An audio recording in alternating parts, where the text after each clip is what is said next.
My name's Stephanie Evanet. Good morning. My name's Stephanie Evanet. I'm the Chief Executive of Auscham Hong Kong. It's my pleasure to welcome you to today's session. Many of you here are members, and for those of you who aren't and are joining us for the first time, Auscham was founded in 1987 as a platform to support business, facilitate business connections and networking opportunities. With more than 900 members representing more than 230 companies, our mission is to promote and represent Australian business and values while enabling members to connect, engage and grow the bilateral relationship. Auscham is an independent organisation and our work is made possible through the generous support of our members. And I'd like to acknowledge and thank our Platinum patrons for their ongoing financial support and engagement with the Chamber. ANZ Bank, Chow Tai Fook Enterprises, Chung Kong Infrastructure Holdings, China Light and Power, Commonwealth Bank of Australia, Leighton Asia, National Australia Bank, Telstra, and the University of Wollongong, Hong Kong. Today, we are in a live session. Sometimes things go wrong in live sessions. If they do, just bear with us. We'll get you back on track. And we are recording today's session with James, so please be aware of that. To introduce our speaker, Professor James Curran, Professor of Modern History at University of Sydney. James specialises in Australian and American political and foreign relations history. He's a former analyst with the Office of National Assessments, and he was also a Fulbright Scholar at Georgetown University in Washington, DC, and later the Chair of Australian History at the University College Dublin. He's authored a number of books on a wide range of topics, including The Power of Speech, Australian Prime Ministers Defining the National Image, Curtin's Empire, The Unknown Nation, Unholy Fury, Whitlam and Nixon at War, and an interesting one, Off Politics, Campese, The Last of the Dream Sellers. He also writes poetry, and he's writing with rugby in France, and a fortnightly column on foreign affairs with the Australian Financial Review. His most recent book is called Australia's China Odyssey, From Euphoria to Fear, and it's received wide acclaim for its analysis of the Australia-China relationship through the lens of Australian political leaders and historical highs and lows. Today we're going to hear from James on a number of different topics around Australia, US and China relations. And following his remarks, we'll have some time for Q&A. Just raise your hand in the meeting or put a question in the Q&A and we'll invite you to ask James that question. Without further ado, over to you. Good morning, James. Good morning, and thanks again, Stephanie, for having me here. I'm delighted to do it, and again, can I say how much I appreciate your flexibility, because I know this was meant to be on next week. And thanks very much for everyone for tuning in today. So, look, what I thought I'd do is just start off with some general remarks about the book that I've just written about the history of Australia-China relations, really from the period from 1949 to the present, but with a particular focus on how each of the Australian prime ministers have dealt with this from the time that Australia officially recognised Communist China in 1972. Now, I think, I should sort of point out that a lot of my focus throughout my academic career has been on the American alliance, on American foreign policy and Australian foreign policy, but you would have needed to be living under a rock if you didn't notice that from 2017, the relationship between Australia and China deteriorated significantly. Now, as I began to sort of observe this more closely, I guess, around that time, 2016-17, I was struck by a number of themes that were beginning, I thought, to perhaps influence the debate and to perhaps prevent some more rational discussion of what was going on. And so I thought these were themes which convinced me that a lot more historical context was needed in a debate that was tending to, if not obliterate the past, it was firing off a lot of older epithets and applying old slogans to these very new and very different circumstances. So as a historian, I wanted to know why a lot of these older images of the China relationship had come back so easily. Some of these themes which were struck me and which I thought really required then a close and objective and as balanced as possible. Every historian, though, will say that, but we all bring our particular perspectives to this problem. But the first theme that really struck me at the time that this relationship began to deteriorate was how absolute some of the strategic judgments that were being made. I thought this was a particular paradox in an age that's often heralded, and rightly so, of extraordinary strategic uncertainty. I think it was notable that a lot of advocates, policy advocates in some think tanks and indeed commentary in the press were supremely confident about the future and what was coming. Among those absolute judgments were that China constitutes an existential threat to Australian security and prosperity, that Beijing is hell-bent on world domination, that Australia's social democratic institutions were virtually like nine pins before this tide of Chinese influence, that war was imminent, and that America has our back, just as it did in World War II. As I said, the second theme was the ease with which a slew of older images were being plucked from history and deployed in the domestic political debate. We had academics writing books about silent invasions. We had red flags of domination being waved. Enemies were spied within the gate. Fifth columns were on the march. There was a sense of relish, even, I think, within some of the policy community and certainly amongst the political class, that Australia was globalising its China problem, right, and gaining some fairly important accolades from both the White House and others in Europe and London for doing so. So how did this all happen? Within the space of a few years, we've got a new Cold War with a lot of the zero-sum terminology and mindset that comes with it. I think it's very interesting, actually, that the Biden White House is starting to really eschew that language of the new Cold War. They're constantly stressing, as they did even as recently as yesterday in the release of the White House National Security Strategy. The National Security Advisor, Jake Sullivan, said, we're not after a new Cold War. We're after competition with China, sure. And part of that will be strategic, but we're not after conflict. But I think this is, I think, part of the intriguing thing about Australia's China debate is that sometimes there is a tendency for Australia to be more, or some Australian thinkers and contributors to this debate to be almost more absolute than some of those in the United States. Part of the problem here is with this zero-sum terminology and the kind of mindset that comes with it is that there's no real discussion of the tragic consequences that await this part of the world, where the battle lines, of course, of any hot war would form. We've had the renewed application of the very same metaphors by many Western governments towards every international crisis since the Second World War, namely the lessons of Munich, the shame of appeasement, the doctrine of containment, right? They have come back. Now, I thought the third theme that really that grabbed me when I started to think about this book, and one which I found was the most worrying in terms of its effect on Australian domestic politics, and we saw this play out in a very interesting way in the last federal election. That is the tests of patriotism that were being applied to some participants in this debate over the Australia-China relationship. Now, this had one of its ugliest manifestations in the federal parliament when some prominent Chinese Australians were subjected to a crude loyalty test. This was a couple of years ago. We know that many more Chinese Australians have been suffering and continue to suffer racial abuse.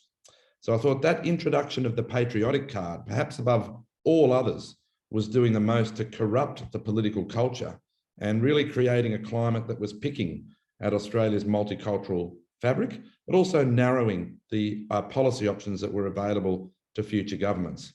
What we've seen here is that the China threat narrative is becoming a test, has become a test of one's love of country. And I think that has some particularly egregious effects on political debate in this country. It is, of course, I think, starting to change to some extent with the new tone that has been adopted by the Albanese Labor government.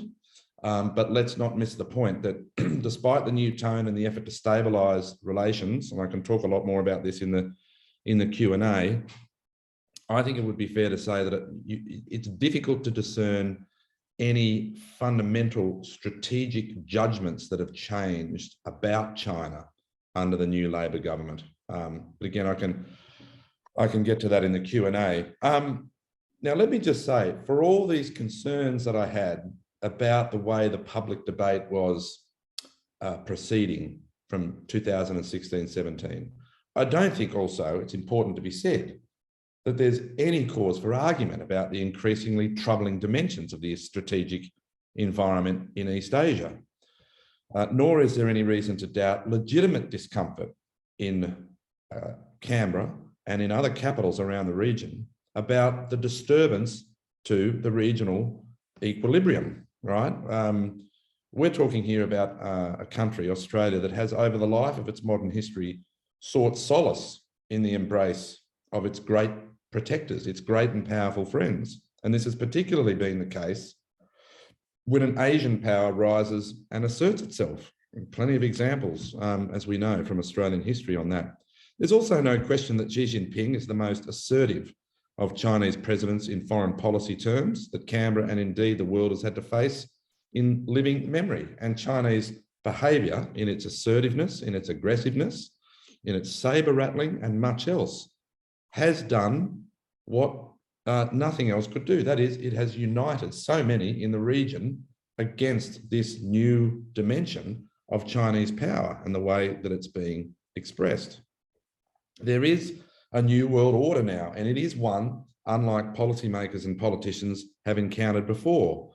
China's growing assertiveness is also coinciding with largely unspoken doubts about American capability and resolve. Now, some of them, I think, have been sort of assuaged, some of those doubts, in terms of the US's capacity to lead a broadly unified Western response to Russia's thuggish invasion, a brutal and horrific invasion of the Ukraine.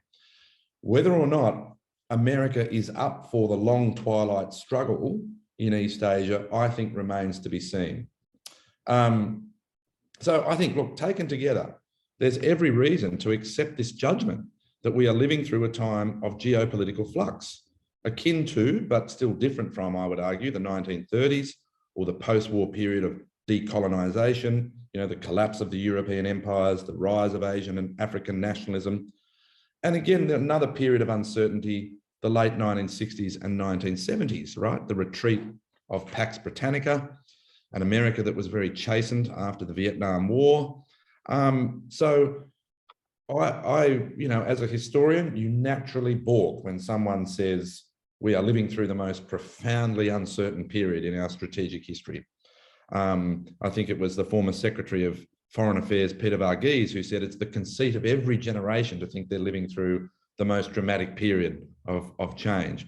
But I think, you know, when you look over the last sort of 22 years from 9/11 through the wars in the Middle East, Iraq and Afghanistan, the global financial crisis, the coming of Trump, Brexit, the rise of China, I think there's no doubt that we are in some fairly dramatically different circumstances. So how Australia responds to this, what it must do in policy terms to meet the challenge of China is difficult, right? That's an understatement, but it arouses great feelings. It stirs emotions. You know, China's wolf warrior bullying, you know, it's kind of deplorable record on soft power in that sense. And in terms of its economic coercion, its human rights abuses in Xinjiang, in Tibet, Hong Kong, the arbitrary detention of foreign nationals, including 2 Australian nationals who are still in Chinese detention, Yang Hengjun and Cheng Lei. All of this has only succeeded in uniting many against China. And that behaviour of Beijing, to be unequivocal about it, has to be resisted. So the book I wrote, which Stephanie mentioned at the outset, about this whole sense of Australia's China Odyssey, and really that took its name from an initial instruction from Labor Prime Minister Gough Whitlam to Australia's first ambassador to China, Stephen Fitzgerald. And Whitlam wrote him a long letter as he went off to take up the post in Peking. and said, listen, Mr. Fitzgerald, you are going to have to steer a very delicate course between the skilla of unnecessary suspicion on the one hand, that is unnecessary suspicion of China, and the apparent carelessness on the other. That is, we cannot allow China to think that we are careless of our own interests. And in many ways, you know, that steering the path between Scylla and Charybdis, you know, from Homer's Odyssey. What I think Whitlam was doing was drawing the tightrope, right, across which many succeeding governments had to traverse. So that's where the book got its title from. Now, I do not claim to solve in this book the policy problem, right, which I think will probably get more difficult for Australia rather than easier, although I do hope that there is some stabilisation that is already coming, and that to the relationship, and that will increase. But it's very easy for it to get knocked off course, as we saw in the Pelosi visit over Taiwan. And when I say knocked off course, what I mean is for the Chinese reaction to that visit to then reinforce a lot of deep-seated attitudes towards China in this country and, of course, in other regional capitals, right? So I'm not claiming to solve the policy problem, but to try and provide a fuller picture of how and why successive leaders have managed this relationship. And what I'm hoping is that some implications can be drawn from that for future policymakers. Now, the conventional view, of course, is that prior to 2017, we had a series of Australian prime ministers and their advisors that were basically duchessed by China. Bribed even by the lure of the Chinese markets, you know, the sort of dollar signs propping up Australian eyelids in exchange for Australia's resources. Now, this is one argument that has been really quite prevalent since 2017, that basically Australian leaders and policymakers turned a blind eye, that they were naive to the threat that was coming down the road from China. And as a result, the country was left defenseless. That's been a very strong part of the narrative here. What I've tried to show in this book is that the story, as always, is far more complicated than that, right? Hence the title, The Odyssey, the ebb and flow, you know, from euphoria to fear to euphoria again. There's been a lot of, you know, periods of uplift and great excitement in the relationship. And let's be clear, Australia made a lot of very sound economic judgments in this relationship from the late 1970s as Deng Xiaoping took China down the path of modernisation.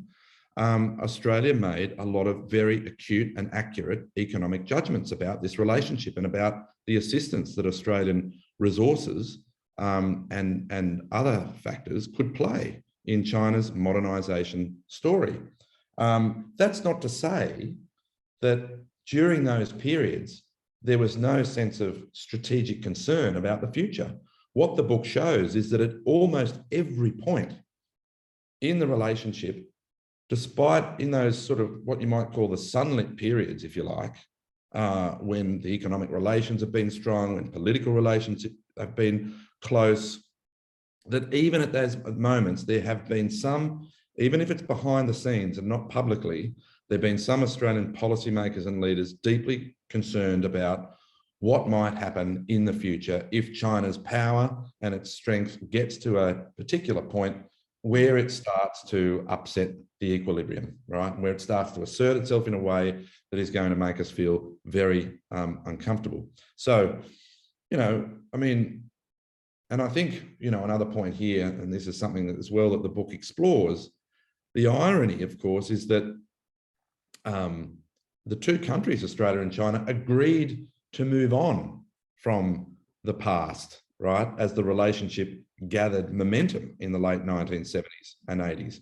I mean, it's extraordinary. In the late 1970s, some Chinese officials told Australian diplomats, they said, look, as far as we're concerned, there's no problems left over from history. We're not going to hold the White Australia policy against you. We're not going to bring up the Vietnam War and the fact that fear of Chinese communism was the kind of glue that held the American-Australian alliance together. when we're just not going to do that, right?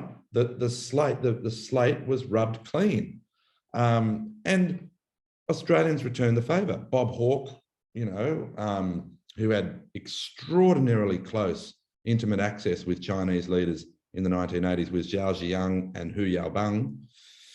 Bob Hawke said in 1984, he said, look, the Cold War in East Asia is a distant memory, right? And look, after the brutal 1989 Tiananmen Square massacre, I mean, Australia enforced some changes to the relationship. They prevented ministerial visits. There was a stop to the economic relationship. There were sanctions applied. They were removed relatively quickly. Foreign Minister at the time, Gareth Evans, recorded his deep abhorrence, as did so many around the world, and horror at what had happened. But Gareth Evans told Cabinet, he said, look, we may have to deal with this new Chinese leadership for some time. This is a direct quote from Evans in Cabinet. Unlike Europe, he said, Australia cannot walk away from China. Whether for good or ill, China will remain one of Australia's most important foreign policy and trade concerns. These realities, he said, need to be addressed regardless of who governs China. Now, I think that from the early 1990s, China did become very much about business. John Howard had a dreadful first year in the China relationship. He had made some public comments on the Taiwan Straits crisis in that year, in 1996, when the United States sent a couple of aircraft carriers through the Taiwan Straits. Howard had come in very strongly supporting the United States during that crisis. There'd been a number of other issues around the relationship in relation to a visit by the Dalai Lama and a couple of other issues which roiled the relationship. Howard got it back on track with Jiang Zemin at the November 1996 APEC meeting. But it was very clear at that point that Howard said, look, we're so different in terms of culture, civilization, history. Let's just do business, right? But I think what's also happening from that period, from 1996 onwards, Australia, whilst it's, obviously in that period, I mean, this is, again, one of the real highlights of the history of the relationship, and how it is able to manage this relationship quite astutely. Mind you, China was not baring its nationalist teeth at this point. China was looking for international acceptance, right? China was abiding by Deng Xiaoping's dictum of hiding its strength and biding its time. But Howard was, as I said, very clear in saying this was going to be about business. What he was also doing, though, and this is a crucial part of the story and really a crucial part of the book, he was increasing and strengthening Australia's alliance with the United States. It's not to say that Hawke and Keating left the US alliance to wither on the vine during the 1980s and 1990s, far from it. But neither of those prime ministers did anything really to give the US alliance greater content. What Howard did was do precisely that, and subsequent governments, of course, have followed in that tradition, right? So Australians have been looking to give America more as their concerns about America's commitment to the region have intensified. Obviously, with America bogged down in the Middle East after 9/11, you've then had a very steady progression of American leaders really try to re-engage the region, whether it be Obama's pivot or whether it simply be the fact that Trump's view on the worth of US alliances, particularly with Japan and Korea, he was restrained by the Washington foreign policy establishment from enacting some of those ideas that he brought with him into office. And now, of course, we are seeing the Biden administration going out of its way to make sure that whilst the US administration is understandably tightly focused on the crisis in the Ukraine, it's not taking its eye off the Asian ball at all. So I'm happy to talk about those kinds of issues as well in the Q&A, but just to sort of wrap up this bit about the book and to try and give it a broader context, because that is I think my main still my main ongoing concern in many ways with the way that the debate transpires. I think if you look out over the last 120 years of Australian foreign and defence policy, there are very clear patterns which emerge, right? From the late 19th century down to the 1960s, Australian leaders put, if you like, two ring fences or two cordon sanitaires around the country. One was the ring of tariff protection, and the other one was the White Australia policy, right? The Immigration Restriction Act. Then as the British departed Southeast Asia in the early 1970s, as White Australia vanished into the mists, the country began to engage comprehensively with the very countries and cultures in the Asia Pacific that it had once fought so desperately to keep at arm's length. And that was a remarkable transformation in Australian foreign policy. And it was done at breakneck speed, right? The political and cultural community in Australia quickly reconfigured itself and reoriented itself to a region that really had once been its psychological nemesis. The point is, and I think, there's a more general point about when old orthodoxies collapsed so quickly, it produced a period of extraordinarily creative diplomacy as Australia looked to find for itself new moorings in this part of the world. Don't forget that in 1986, and as far as I'm concerned, that's not that long ago, but the head of the Foreign Affairs and Trade Department, Stuart Harris, said Australia still does not have a region it can naturally call home. That's 1986. So this period that I'm talking about through the 70s, 80s and into the 90s and beyond, of course, let's not have arbitrary cutoff points, but the strengthened relations with Japan, with China, with Southeast Asia, the genuine commitment to multilateralism in trade and other policy initiatives. Now, at the heart of this was a great sense of diplomatic guile and very adroit political and bureaucratic management.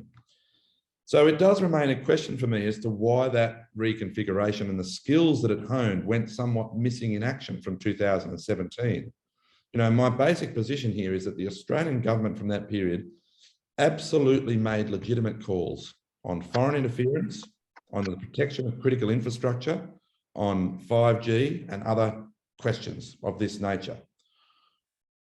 What the problem was, I think, is the way in which that policy was presented, right? And this sense that Australia saw itself as being out front on China, that it was leading the global pushback. I think if you look at what other countries in the region have done, I don't think there is a case. I think there is a case for Australia influencing how some other countries have reacted to questions of this kind, whether it be foreign interference or telecommunications. I do think there are examples of other countries following the Australian lead, but whether or not Australia can argue that it is a model for pushing back against China, that I'm less convinced about.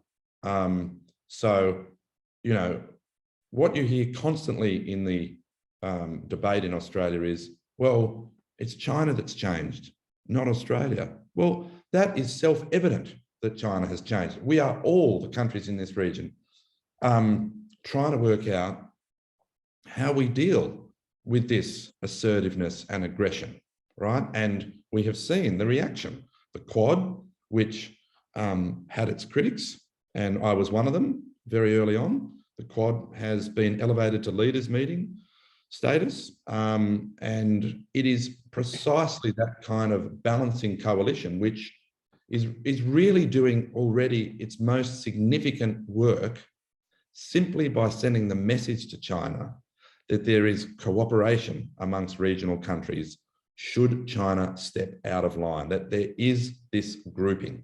It's something that China has to bear in mind simply because of its collective weight, right?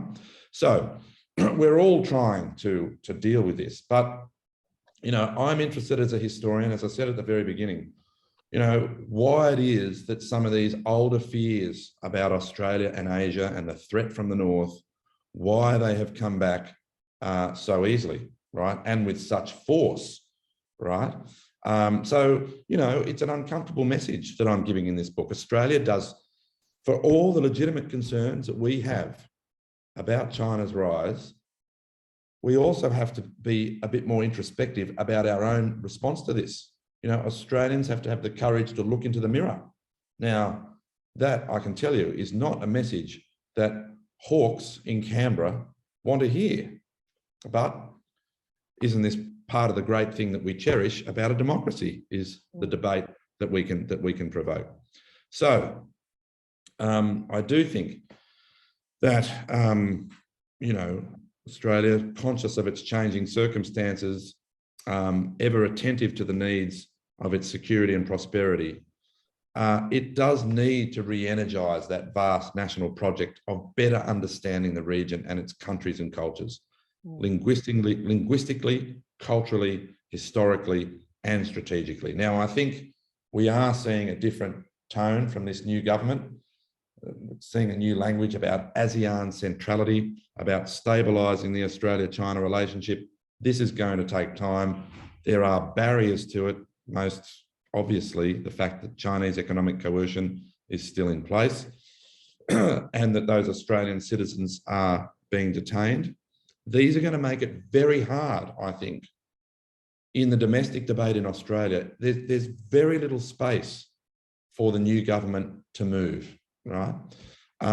So I think this is part of a problem. We've seen this morning on the front page of the Sydney Morning Herald, the Chinese ambassador in Australia is now expressing concern that it's taking so long to get the relationship back on track. But, you know, I'm sure you've all seen the public opinion polls, the attitudes towards China, as I say, for understandable reasons in terms of Chinese behaviour, both at home, in Hong Kong, Xinjiang, Tibet, and its, you know, its reaction to the Pelosi visit, and China's wolf warrior bullying diplomacy. What that means is that the suspicion of China in this country is very deeply entrenched and could take a long time to shift. It may not shift for a very long time. So that's a pretty bleak place in which I'm going to finish, but I'm happy to take questions. Thank you so much, James. And I know our members online will have some questions for you. I guess I wanted to pick up on where you left us, I guess, where we you mentioned things like the rise of strongmen, the rise of populism, which we experienced, particularly example with Trump in the US, but in other places as well. And, you know, how media helps inform the public's view of the relationship.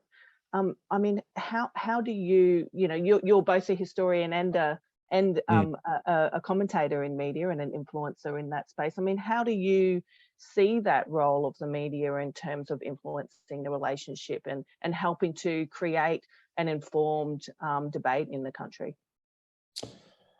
Oh, well, I think, you know, I think the Australian media have really dialed up, I think, the China threat narrative. There's no doubt about that. And some very prominent commentators have played a key role, I think, in that. You know, I think that it really started when you saw the China challenge being thrown into the domestic political space over the Sam Dastyari affair. And, you know, my argument there would be that the system worked. The system of checks and balances worked. I mean, this was an egregious case where someone had taken, a Labor senator had taken money from a Chinese associate and had changed his position and the Labor Party's position on policy towards the South China Sea. But, you know, it's been very difficult to get rational discussion of this problem. The tendency for the loudest voices to get the most attention is not something that is only particular to the Australian media. This is happening in the UK, it's happening in the United States, it's happening across Europe more and more, I think.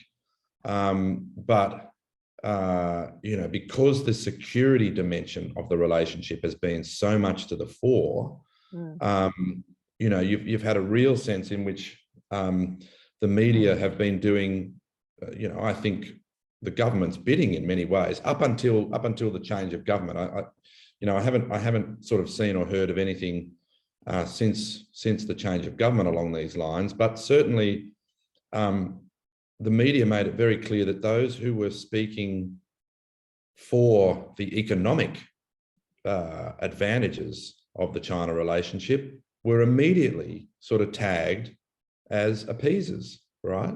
They were immediately subjected to withering attacks as being naive on China, being blind to the threat that it poses.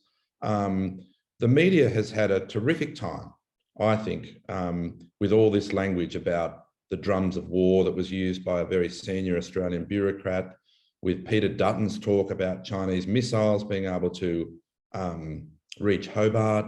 You've had the ABC, its once flagship Four Corners program, engaging in kind of like sort of James Bond-esque type documentaries with dark rooms and subdued lighting, and really doing its best to sort of work up this sense of fear at Chinese subversion. The ABC routinely sort of reporting on this with maps of the Australian continent with a blood-tide red sort of fanning across it. This is what I mean. The ease with which these images have been deployed in the public debate. It's no wonder that public opinion polling and public trust in China, and I'm just setting aside for them, I'm not setting it aside, but I've already said those concerns are legitimate, but they've been fanned. They've been fanned by a willing and able media, I think. So it's been very difficult to push an alternative view or to steer through the middle. I've been trying to steer through the middle as a commentator and to recognise the legitimate concerns that we have about Chinese assertiveness, but also to try and look at alternative ways of dealing with the policy or dealing with the problem. But we're in a black and white world at the moment. That's becoming very clear. It has been for some years now. Speaking of a black and white world, one of the talking points we discussed was in our preparations, James, was about the potential impact of the US-China relationship if the Republicans win back the House in 2024. Can you, I guess, provide us with some of your assessment on what the implications of that could be for, I guess, a change in approach from the US? I think if the Republicans gain the House, we will just see, again, an increase and an intensity in the tempo in Washington in terms of this consensus on strategic competition. I mean, with China, both parties are trying to outdo each other in terms of being tough on China. I think we'll see a real ramping up of that, in the lead up to the 2024 election. We've already been given, I think, an intriguing window into this by the comments from Mike Pompeo, the former Secretary of State under President Trump, who I think will be a candidate if Trump doesn't run. Pompeo is saying, as is Trump's former National Security Advisor, John Bolton, I mean, they are calling for the United States to recognize an independent Taiwan, right? So, now I put this question to the former W. Bush advisor on Asia, Michael Green, who is now the CEO of the United States Study Center. Some weeks ago, I said, look, what will this mean for allies if you've got an American administration taking a policy, or an American candidate for president, a nominee for president taking to the 2024 election a policy of recognizing an independent Taiwan, the pressure that will put on US allies to follow suit, and the resulting problems, obviously, that this will cause with their China relationships, that pressure will be immense. Now, Green's response to this was that the Republican establishment in Congress will work to ensure that this doesn't take place. There will be a restraining hand on any nominee who takes that position to the 2024 election. Now, I still think that's an open question. There is not much daylight between these two parties on this question of how to deal with China. It is the one area in Washington where there is a very strong consensus. Now, look, as I said at the beginning, it is interesting when you look at the White House's just released national security strategy. I mean, they are talking about cooperation on certain issues with China, and they have been from the start. But against that is the language of autocracies versus democracies, right? So on the one hand, Biden is saying we don't want a new Cold War. On the other hand, he's saying the world is increasingly split, right? So I think those two kinds of themes are going to uneasily jostle and rub up against each other. The trade war is still continuing. We haven't seen the tariffs come off. And strategic ambiguity is being steadily unpicked, if not being unpicked altogether. Biden said it 4 times that the United States will come to Taiwan's defense in the event of an attack from China. So, you know, it's changing very quickly. It's going to be more difficult for allies to maintain, I think, that policy of strategic ambiguity. When I interviewed Paul Keating last night for a conversation with La Trobe University, Keating said the Americans, and I think he was also talking about Australia, should stick to strategic ambiguity like glue. And we do see the White House officials walk back the president's comments routinely, but you know, there's no doubt that it's also being unpicked. Yeah. We've got 15 minutes left, so I do want to invite our members on the line to ask a question. Yes, and I can see you've got something there, James, no problem. James is taking a call. Who would like to go with a question so I can just line you up next? Just raise your hand. Yeah, I can see you, David. My apologies. That's fine. Well, why don't we go to David Olson in our audience. Sure. David, over to you. Hi, James. Terrific analysis. Thank you very much indeed. And I listened to most of that session you had with Paul Keating yesterday. That was also very, very interesting. So you're a busy man. Just picking up on this last theme and the challenge that we have with the US in the bipartisanship there and the difficulty for us to craft our own foreign policy in this environment. We've also got, of course, Liz Truss and the UK coming in very strongly now with pretty much the same sort of language as the US.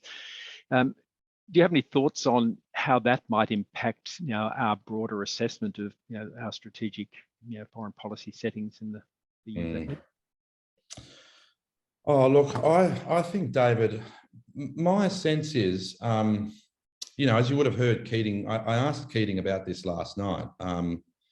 What did he think of the new tone of the Albanese government trying to, I think, send a signal to Southeast Asia, as they have been doing, that Australia is not a deputy sheriff, that we have our own independent policy in the region, that we're prepared more now to listen to how other countries in the region are dealing with the same problem, right? How do we maintain a US presence in the region, but how do we also get on with China? How do we keep the economic relations prosperous, but how do we deal with this more assertive China?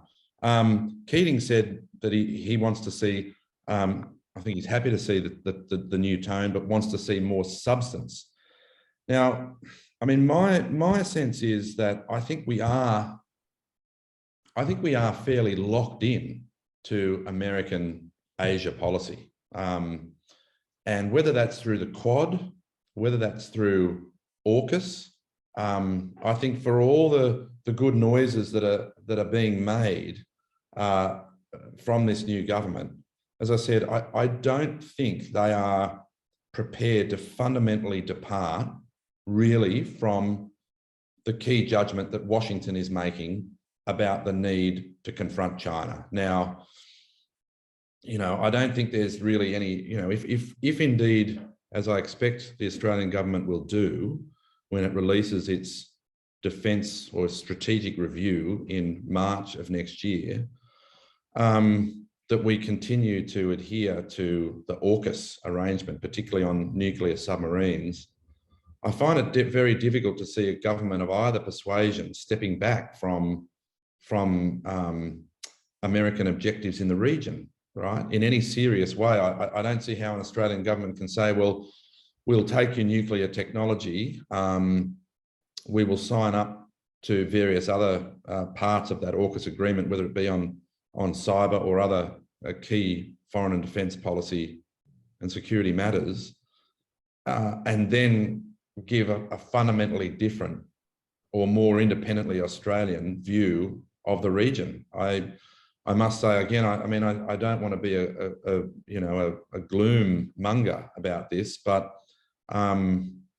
I do think in recent years, and I expect this to continue, that fundamentally our judgments will remain very much aligned to those that are being made in Washington, even though arguably the view in Washington on Asia is still under formation, right? So, you know, I think it's just going to be very difficult for Australia to chart a more independent course on this critical question. We're going to see more and more announcements, I think, on the alliance. I think we'll see Australian governments give more to the United States. You know, Michael Green said to me a couple of weeks ago that the United States views Australia as much more important than it has in the past, that they want Australia there primarily because of its location. They need access to the Indian Ocean. So will we see formal arrangements for the United States basing some of its naval vessels or submarines on the west coast of Australia? That could come. Will we see the presence of more US aircraft in Australia flying in from Guam? I suspect we probably will. It's probably already happening. You know, we've got Pine Gap that is still so critical to the defence of the Australian mainland. The intensification of the alliance and the language around it about interchangeability. I mean, as you know, David, we used to talk about interoperability of Australian and US forces. The Defence Minister, Richard Marles, is now talking about interchangeability. So the question of where Australia's sovereignty can be maintained in terms of policy, where its freedom of manoeuvre can be maintained, is, I think, more difficult to see. Now, previous governments in Australia's past have been able to do this. They've had policies of being more self-reliant, both within and sometimes without the American alliance. And, you know, in many ways in the past, the United States has respected an ally more if it has arguments with it. The last time Australia did this was over the AIIB, when the Obama administration was saying to Canberra, don't join. Well, Australia did ultimately join. So I think it's just going to get harder for us to maintain that sovereignty. If I may, go ahead. Stephanie, just a follow on then, Yep. If we could just perhaps draw on your sort of insights and sort of understanding of how other Australian prime ministers and governments have dealt with challenging issues like this. And, you know, the management of the perception of China in the domestic environment setting is going to be hugely significant if we're going to have any sort of balance. You know, when you think we still have, you know, all-time high economic trade and business relationship with China. So there's thousands of Australian companies and individuals, you know, dealing on a daily basis with China. So any thoughts on, you know, how the government is starting to approach the balance between keeping the lid on, you know, the anti-China's public sentiment and still keeping the alliance issues, you know, at the right level from the US perspective? Yeah, sure. No, I think that's a good question. Look, I think the most important thing that's happened since the election is that the megaphone has been put down. Now, you know, you haven't had that kind of talk of imminent war and missiles and drums of war being sort of beaten. Clearly, the Albanese government believes that the relationship with China will be problematic for some time to come. Clearly, in terms of domestic politics, I do think they fear being wedged by the Peter Dutton-led opposition. I think they're being very careful in their rhetoric, but I think it's definitely a start, David. I really do. You know, we've seen We've seen a lot of different language coming from the Chinese ambassador on the need for repair to this relationship. I still think there may be some log jams in the diplomatic community in Canberra amongst policymakers. Let's remember that the very same advisors who crafted this policy under Turnbull and Morrison on China are still largely in place, right? So they still largely have the ear of the Albanese government and senior ministers. But, I think all the things that Penny Wong has been doing in the Pacific and in more broadly in Southeast Asia, in terms of talking about a different kind of Australian international personality, all of these are going to help contribute, I think, to a longer term project of again, that word, stabilizing. I think that's the first thing that has to be done, and that's what they are doing, is to stabilize that rhetoric and the discussion about China at the political level. We had Albanese at the NATO summit in Madrid earlier in the year talk about a single theatre of global operations and deliver the message to Beijing that he hoped that they were learning the lessons from the Ukraine crisis. There's been some criticism of China's lack of criticism or lack of condemnation of the Russian invasion of Ukraine. But I think broadly speaking, they've made a pretty good start of trying to just ease off, the sort of the public foghorn. The big opportunity that's coming up at the moment, I think, but which I've heard nothing about, intriguingly, is the 50th anniversary of the diplomatic relationship. Now, surely that is an opportunity where, and look, the language can be found. I mean, it's not that hard, I don't think, to come up with a language about the last 50 years of this relationship and about those moments where both countries have benefited from each other. I think you can talk about those periods without leaving yourself open to critique that you are suddenly becoming naive to what Xi Jinping represents. So to me, it's a language issue, but the longer term challenge, of course, is if we continue to see more assertive Chinese behaviour in the South China Sea and elsewhere, it's just going to make it harder, I think, for governments in this place and elsewhere to try and strike that balance. Thanks. Great questions. Thanks, David.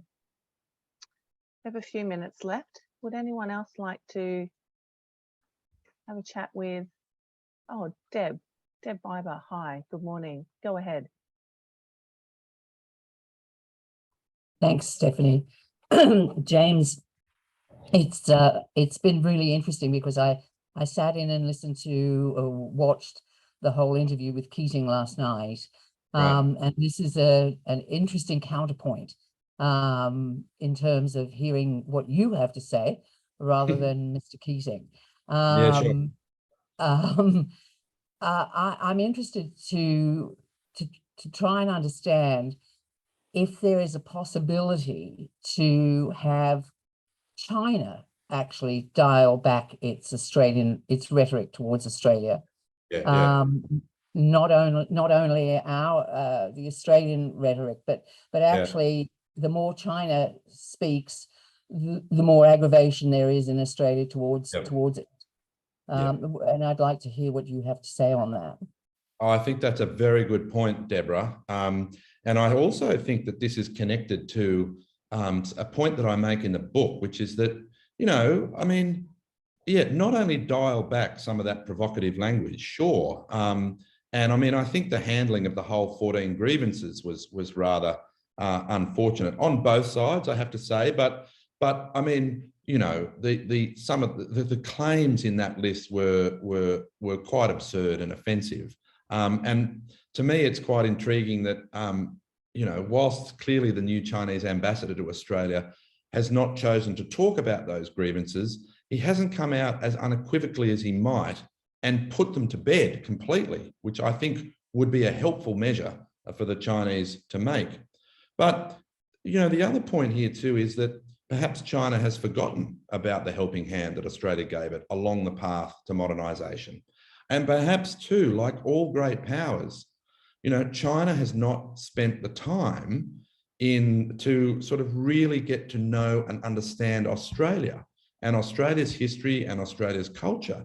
I mean, if it is true that Chinese governments have been making the judgment for a number of years now that they believe that they could peel Australia away from the US alliance system in this part of the world, then that is a fundamental misjudgment. And any even cursory look at Australia's strategic history over the last 120 years would, as I said at the beginning of the talk, tell you that it is part of the country's strategic DNA because of where we are in the world. The interplay between our geography and our cultural affiliation and sentiment is a very strong one. And so feeling that fear of abandonment, feeling that sense of isolation, feeling that sense of anxiety, Australia has often looked to a great power. And, so it was never going to be a successful Chinese diplomatic strategy to peel Australia away from the US alliance. I just don't think that was possible. So I think that's a very important point you make. There are moves to be made on both sides. The government has been saying that, but I think we're going to need to see both sides do it. We are starting to see the Chinese moderate, I think, through their new ambassador. But I think, my underlying concern is, again, it's going to take something quite remarkable to shift just how deep-seated the Australian community, just how deep-seated the antagonism and the China threat narrative. It's tapped very deep roots, I think, in the Australian psychology. Notwithstanding, as David says, notwithstanding the fact that the economic relationship is still so prosperous. So what are we to see now? Are we to see this relationship more and more stripped down to its economic and financial fundamentals? And maybe that's what we have to go with for the time being, that it's going to take a while to put back some of that other cultural cladding around the relationship and that effort at mutual understanding. It might take a bit longer. Mm.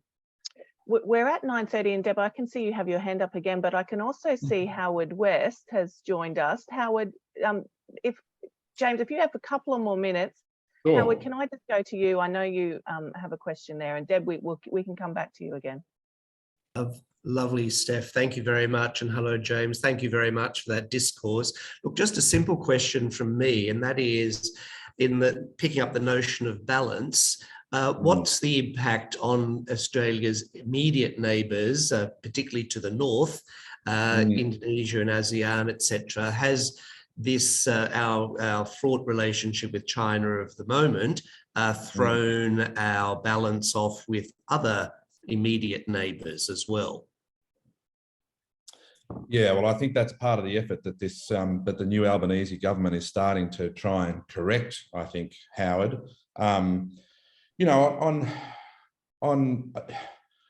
This gets back to this whole question of whether other countries in the region, including Indonesia, the ASEANs, whether they were really looking towards Australia from 2017 as the kind of standard bearer of how to push back against China, right?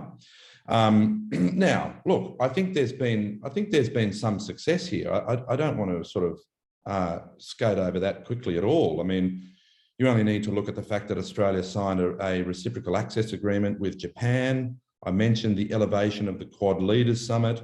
Canberra signed a comprehensive strategic partnership with ASEAN. It's inked a $1 billion weapons deal with Seoul. The Singaporeans have made it very clear that they did look to Australia when they were starting to formulate their own legislation on foreign interference. The Japanese made the same point when they were looking at what to do about the telcos, Huawei and ZTE for 5G.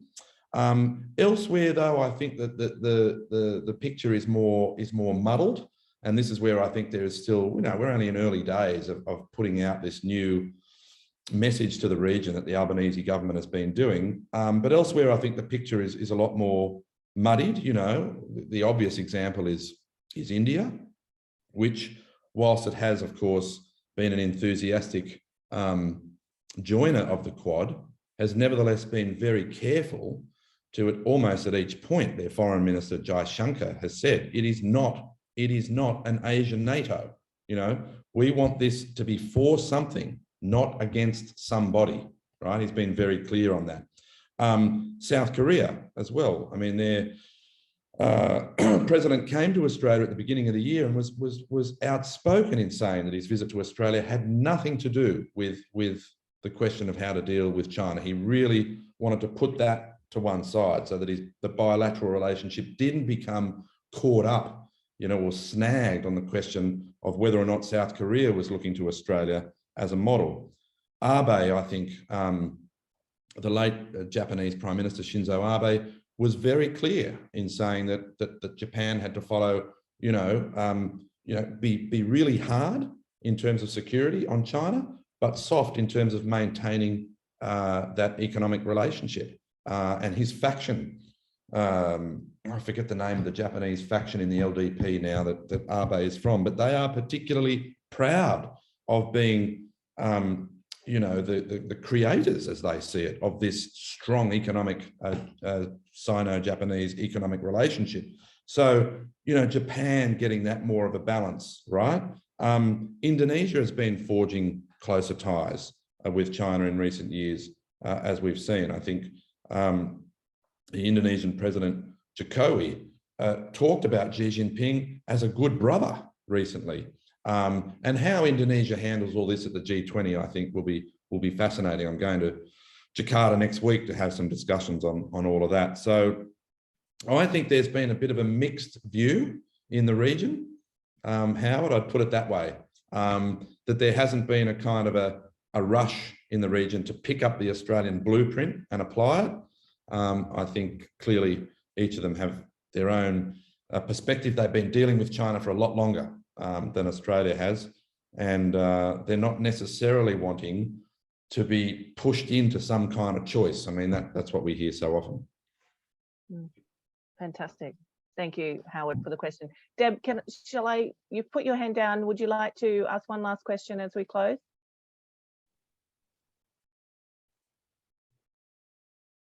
You're on mute, Deb.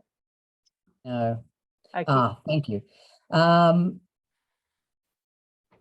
Given, James, what you said and what you've subsequently said in response to Howard's question, I'd be interested to know what role the economic diaspora of Australia in China can play in helping to introduce Australia's cultural, historical attitudes to China based on the conversation that we had a little bit earlier.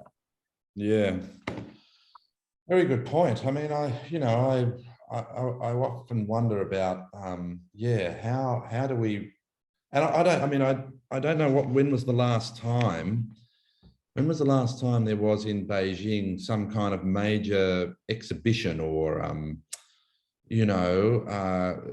sort of cultural event which brought, I don't know, some high profile Australian authors or artists or writers, to Beijing to sort of, begin that conversation again. And of course, it's happened a lot in the past. I mean, I was only talking to the former ambassador to China, Jeff Raby, recently about the cultural programs of the Australian Embassy in the 1980s, and they clearly continued through the 90s and into the period when Jeff Raby was ambassador.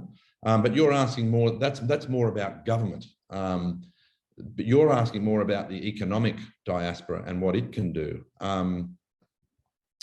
Look, I'm not sure I've got the answer to that question. I mean, other than continue to, I guess, talk about the great benefits that accrue to both countries from this economic relationship.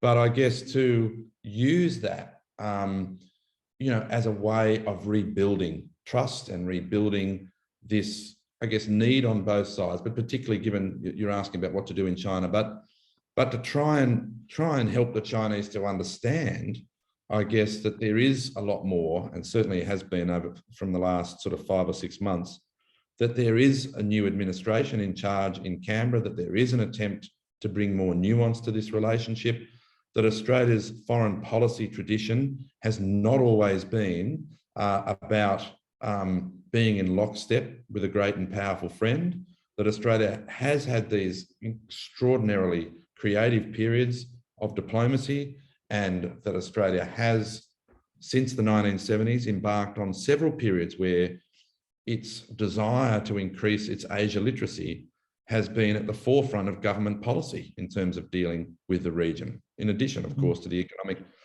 dimension. So I think sort of pushing some messages like that would be very useful in public addresses or in events where the remit of the economic relationship could be expanded outwards to talk about the other dimensions of Australia's approach to the region, and why it is not just a kind of a, for all that I've said, and I mean, they're my personal views about being locked in to the American Asian position. For all of that, there's nevertheless still, I think, a burning desire for anyone speaking about Australia in China to talk about a much richer tradition of how Australia engages with the world. It hasn't always just been following Uncle Sam. So I think using some of those messages might be useful, but I fully concede this is really just off the top of my head. So I'm not sure whether that's entirely useful, but I hope it is. No, it's good. Thank you very much. It's a great message. question to end on, Deb. It is a Thank you so question. much, and you know, really goes to emphasise the roles of organisations like AusCham and the Australia-China Business Council and others, like all of our members here on the line here in improving the relationship between our two great countries.